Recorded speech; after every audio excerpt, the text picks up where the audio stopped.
구독, 좋아요, 알림 설정, 댓글까지 부탁드리겠습니다. 주식, 채권, 부동산 다 무너진다고 경고한 사람이 있는데 앞으로 자산 다 무너지는 건가요? 요 경고하신 분이 유명한 분이죠. 우리 부자 아빠. 근데 이분이 이 이야기하는 건 이유가 있어요. 그래서 하는 이야기가 시장 붕괴 배경으로 미국의 부채 리스크에 대해서 이야기를 했고, 미국 연방정부 부채가 구실마다 약 1조 달러씩 증가하고 있는 점을 지적하며 미국이 사실상 파산 상태나 다름없다. 연방정부 부채는 34조 달러를 돌파했고, 지난해 9월 15일에 33조 달러 넘은 후 110일 만에 1조 달러가 늘어났다. 100일 간격으로 100일 패턴이 반복될 가능성이 크다고 경고를 했고, 그래서 금, 은, 비트코인에 주목할 필요가 있다. 결국엔 요 얘기 하고 싶은 거였어, 저분은. 왜냐면요, 저런 이야기가 합리적이려면 비트코인이 안전자산이 돼야 됩니다. 그 안전자산의 기준이 뭐라고 그랬죠? 안전자산이랑 위험자산 구분도 못 하시는 분들이 많습니다. 특히 우리 싫어하고서 우리에 대해서 무조건적인 반대를 하는 사람이 안전자산이랑 위험자산도 구분 못 하는데, 첫 번째, 변동성이 적어야 되고, 두 번째, 인플레이션 해지가 돼야 된다. 두 가지죠. 실물이다, 이런 건 아니에요. 그러니까 되게 웃긴 게 뭐냐면은, 금이 실물이라 안전자산이기 때문에 부동산은 실물이라 안전자산이다 라고 말하는 인간들이 비트코인 이야기할 때는 비트코인은 디지털 금이라 안전자산이다. 근데 비트코인만큼 변동성이 큰 자산이 있나요? 그래서 안전자산은 보통 금, 달러, 채권, 현금, 은, 동 뭐 이런 것도 마찬가지예요. 그리고 위험자산이 부동산, 코인, 주식 이런 것들이 위험자산이죠. 부동산 안전자산이라고 말하는 인간들은 일단 사기꾼이라고 생각하고 버리세요. 왜냐면은 이 인플레이션 해지가 되기 위해서는 B2가 들어가면 안 돼요. B2가 기본이 된 것들은 대부분 다 위험하다. 금 살 때 빚 내가지고 금 사는 사람들 얼마나 될까요? 전 세계적으로. 근데 부동산은 무조건 빚 끼고 사죠, 보통. 그러니까 부동산은 대표적인 위험자산이에요. 변동성이 크고 인플레이션 영향 많이 받고, 또 한 가지는 더 위험한 거. 코인이나 주식보다 부동산이 더 위험한 이유 한 가지는 안전한 부분이랑 실물이라도 남아있다는 거겠지만, 또 내가 거기에 거주를 할 수 있고 뭐 이런 점이 있겠지만, 더 위험한 거 한 가지는 황금성이 떨어진다. 코인이나 주식은 바로 손절할 수도 있는데 부동산 같은 경우는 손절하기가 굉장히 힘들다. 그래서 대표적인 위험 자산인데, 실질적으로 그러니까 자산 붕괴를 경고한 거예요. 미국의 경제 위기가 오면은 자산 붕괴가 올 건데, 거기서 금은 보통 뜬다. 근데 여기에다가 코인을 한번 더 붙여본 거다. 왜냐면 저분이 코인에 대해서 엄청나게 좋게 생각을 하고 있기 때문에. 근데 코인도 붕괴가 될 거예요. 코인도 대표적인 유동성 자산이기 때문에. 그러니까 저기서 지금 경고하고 있는 건 뭐다? 미국의 빚이 위험하다. 즉 미국발 경제 위기를 경고를 하는 거죠. 이 시기에 주식, 부동산은 늘 붕괴했다. 그리고 특히 2008년 글로벌 금융위기 때는 무슨 일이 벌어졌어요? 미국에서 금리 올린다고 했어요. 금리 올리면은 채권금리가 올라가니까 채권 가격이 떨어집니다. 금리 인상기에는 항상 그래요. 근데 이때 중국인들이 금리 올려? 채권이 싸게 나오겠네? 채권 매입하자. 그래서 기준금리 올리는데 시중금리는 떨어지는, 우리나라처럼 관치금융으로 낮추는 게 아니라 시장에서 시중금리를 떨어뜨리는 그린스펀의 수수께끼라는 일이 일어났다 그랬어요. 그래서 요 채권 매입을 통해서 올라가는 걸 막았다가 결국에는 채권 가격이 떨어졌는데, 글로벌 금융위기 무너지고 나서는 어떻게 됐어요? 미국에서 금리 내리니까 미국 채권 시장으로 자금이 쫙 이동했다. 근데 이번에 왜 채권에 대해서 경고를 하느냐? 그때보다 더 위험한 거. 그때는 중국인들이 채권 매입했는데 지금은 중국인들이 채권 매각을 하고 있다. 그러면은 지금 매각을 하고 있으면 미국 채권도 위험해질 수 있다는 소리죠.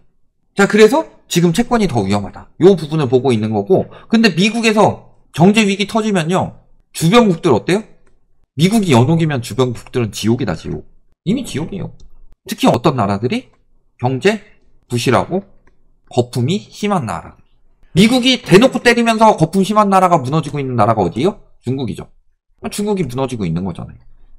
그럼 결국에는 경제 위기가 왔을 때 주식과 부동산과 코인은 비슷한 이유로 간다. 주식, 부동산이 터지는데 코인이 뜰 수가 있을까요? 코인은 오로지 유동성이고, 얘랑 가장 비슷한 게 부동산이죠. 부동산도 오로지 유동성이에요. 다만 부동산 같은 경우는 해당 국가의 유동성이고, 코인 같은 경우는 전 세계 유동성, 이런 느낌의 차이인 거지. 근데 문제는 IMF 터질 때도 그랬어요.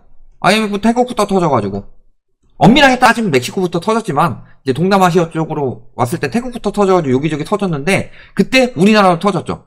버틴 나라가 어디였냐? 중국하고 일본. 근데 중국하고 일본은 적어도 준기축통화는 된다. 우리나라 기축통화 편입된다 못하죠. 국제 편입 지수에 들어간다 못했죠. 우리나라는 그 정도 급이 안 된다. 실질적으로 바로 위에 이제 전쟁 위험 있는 북한도 있기도 하고. 근데 실질적으로 지금 중국 터지고 있죠. 일본도 지금 인플레이션 못 버티겠어서 금리 인상 들어갔죠. 지금 중국이랑 일본도 반응이 나오고 있는 상황인데 우리나라가 안 터지긴 뭘 안 터져요. 터지지. 그런 상황인 거고 주식, 채권, 부동산이 모두 무너진다. 일단 채권 제외하고 봤을 때 주식하고 부동산은 지금 유동성 거품이 껴있다. 간단하게 생각해 봅시다. 살이 엄청나게 쪘어요. 거의 제가 키가 한 177 정도 되는데 177에 한 200kg 쪘어요. 200kg 쪘으면은 너 보기 싫어서 살 빼야 된다 이게 아니라 너 건강이 위험하니까 살 빼야 된다. 이 이야기를 하는 거죠. 부동산이나 주식 거품도 마찬가지예요. 지금 살이 찌는 이유는 과잉 영양을 섭취했기 때문입니다. 내가 하루 3끼를 먹는 게 아니라 중간에 과자 주워 먹고 초콜릿 주워 먹고 달디산 밤양갱 먹고 뭐 이런 식으로 해가지고 그러니까 과잉 영양 내가 일반적으로 섭취해야 되는 그 이상으로 뭔가를 계속 퍼먹었기 때문에 200kg를 찐 거죠. 그러면 제가 지금 한 70 정도 되는데 70까지 빼야 돼요. 한 130 빼야 돼. 그래야지 건강해지는 거고 안 그러면 숨지죠. 금방 숨질 수밖에 없죠. 그러니까 그걸 하라고 우리가 이야기를 하는데 지금 상황에서도 부동산 더 올라간다라는 사람은 200kg는 부족하다. 나 한 500kg까지 돼지가 돼야 되겠다. 그런 느낌이 되는 거예요. 그게 말이 안 되는 거고 그 거품이 빠진다는 건데 코인 같은 경우는 이번에 터질지 안 터질지에 대해서 의견이 갈리는 이유가 무엇 때문이다? 일부는 디지털 금이라고 안전자산이라고 말하고 있고 일부는 유동성 장난질이라고 위험자산이라고 말하고 있죠. 제가 보고 있는 코인은 위험자산이 맞습니다. 그런데 코인 숭배론자들은 안전자산이라고 이야기를 하고 있어요. 그래서 터지면 안전자산으로 이동을 할 것이다.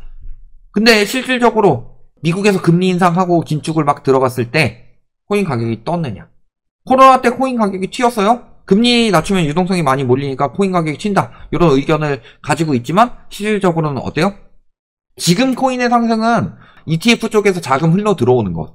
거기서는 이제 그 조직적으로 하기 때문에 운영하기 때문에 장난을 치기가 좋죠. 그리고 금리나 기대감 이런 것들로 들어갔는데 경제가 무너져서 금리 인하 됐을 때 그러면 유동성이 들어가면 부동산도 올라가야죠. 코로나 때 부동산도 올랐으니까. 유동성이라는 건요. 푼 돈이 유동성이 아닙니다. 100조를 풀었는데 얘가 10번 돌면은 1000조가 되는 거예요. 근데 내가 50조만 풀었어도 100번을 돌면은 5000조가 돼요. 시중에서는. 이 승수가 확 줄어든다는 소리예요. 우리나라가 그래서 굉장히 특이한 상황인 게 통화 승수가 줄었는데 인플레이션이 심해요. 그런 걸 스태그플레이션이라고 합니다. 통화 승수가 줄었는데 인플레이션이 심한 것 자체가 경제가 굉장히 안 좋다는 소리예요. 미국은 소비가 지금 늘었죠. 미국은 오히려 그런 걱정을 하고 있어요. 저축을 안 하고 소비만 하고 있다. 지금 파멸적 소비를 하고 있다. 이런 이야기를 하고 있는데 우리나라 같은 경우는 소비가 감소되고 있어요. 소비가 감소되고 있는데 미국 못지않은 인플레이션이 나오고 있다. 이거 자체가 지금 경제 위기가 굉장히 심각하다는 소리입니다. 왜 안 터지냐가 아니라 지금 이미 터졌다. 근데 영화 같은 데 보면 주인공 총 맞고 바로 안 죽죠. 근데 총 맞았으면 결국 죽어요. 친구에서 장동건이 많이 묵었다 아이가 고마해라 얘기하잖아요. 살아는 있는데 많이 묵었죠 이미. 많이 묵은 거다 이미. 지금 딱 그런 상황인 거고 이게 세계적으로 터졌을 때 우리나라한테 미칠 영향이 어느 정도 되냐. 거품이 많은 나라일수록 크게 터진다고 그랬습니다. 일본이 버블이 제일 심했을 때 일본이 터졌고 중국이 버블이 심하면 중국이 터지는 거고 미국이 버블이 심하면 미국이 터지는 거예요. 그 큰 나라들은 기점이 되는 거고 우리나라 같이 큰 나라라고 할 수 없는 곳들은 그런 데서 터졌을 때 더 크게 무너진다. 그래서 노무현 정부 때 거품 엄청 많이 꼈다고 하지만요. 그때 미국에 비하면 거품 덜 꼈고 미국 못지않게 거품 꼈다가 무너진 나라들이 유로존에 많이 있었어요. 그러니까 미국 터진 다음에 유로존 사태가 나왔죠. 이번엔 우리나라인 거고 우리나라가 가능성이 높고 왜냐면은 중국, 일본이 지금 빚을 대고 있고 특히 중국이 작살나고 있는데 그러면은 이럴 때는 안전자산으로 이동을 해야 돼요. 근데 금 같은 경우는 조금 더 우리가 투자 쪽을 좀 고려해 볼 수 있는 게 금값이 많이 오르긴 했지만 최근에 미국에서 채권을 줄인다고 그랬어요. 채권 만기를 차츰 줄여가는 것을 한다고 그랬어요. 자, 미국에서 오퍼레이션 트위스트를 진행하게 되는데 이번 리버스로 진행한다고 그랬어요.